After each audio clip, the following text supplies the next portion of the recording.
Hello, this movie is for Learning Target 10 and 11, Part 2 on perpendicular lines. Here in this warm-up, we've got slopes of lines, line A. Knowing that B is going to be perpendicular to line A, here are the slopes of B.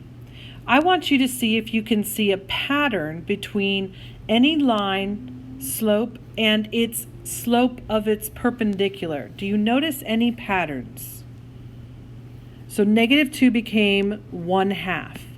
Notice negative 2 can be written as negative 2 over 1. And if I flip these, I get 1/2. The negative became positive. 3/5, if I flip it, becomes 5/3, and this positive became negative. Negative 1/4, if I flip it, is 4 over 1, and the negative became positive. So notice in each case, other than the 0 and the undefined, if I take a slope, its negative reciprocal is the slope of the line perpendicular. So we say slopes are negative reciprocals when we're dealing with perpendicular lines.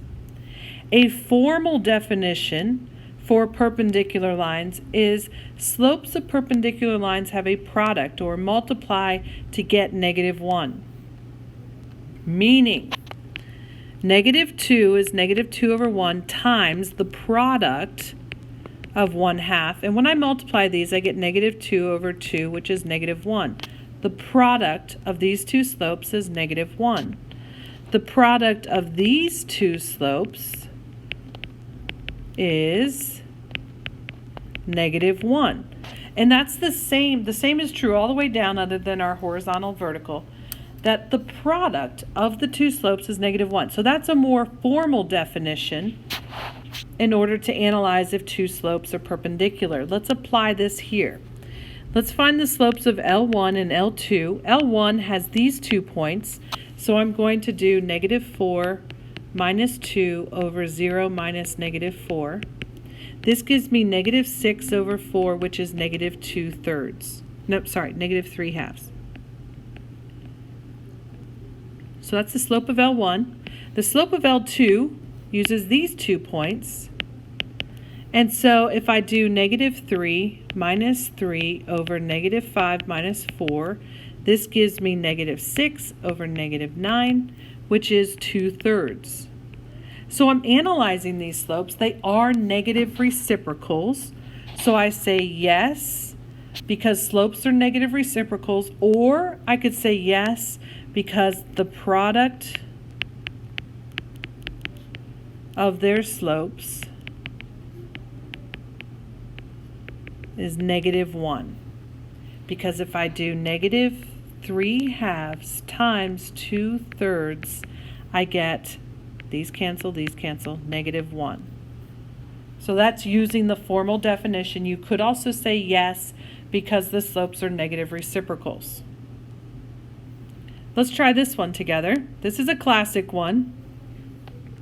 Here we've got to find the equation of a new line that's perpendicular to this one. So we don't need the y-intercept. All we need to extract is the fact that the slope is 1/5. The slope of a line perpendicular will be the negative reciprocal to that. So -5. It has to contain this point, so this is going to be my xy. The first method I'm going to use is the slope-intercept form, y equals mx plus b. We're going to plug in the y is -4, the slope is -5, x is 15 plus b. So we get -4 equals -75 plus b. Add 75 to both sides, and we get that 71 is b. That's my y-intercept. So my equation would be y equals -5, which was my slope, x, plus 71. Now an option here is point slope form.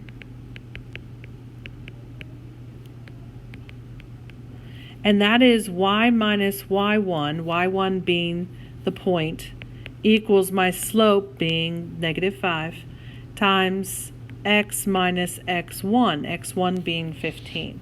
So let's plug in those values. Y minus -4 equal to -5 times x minus 15. I'm simplifying this guy now. So I get y plus, why am I writing 5?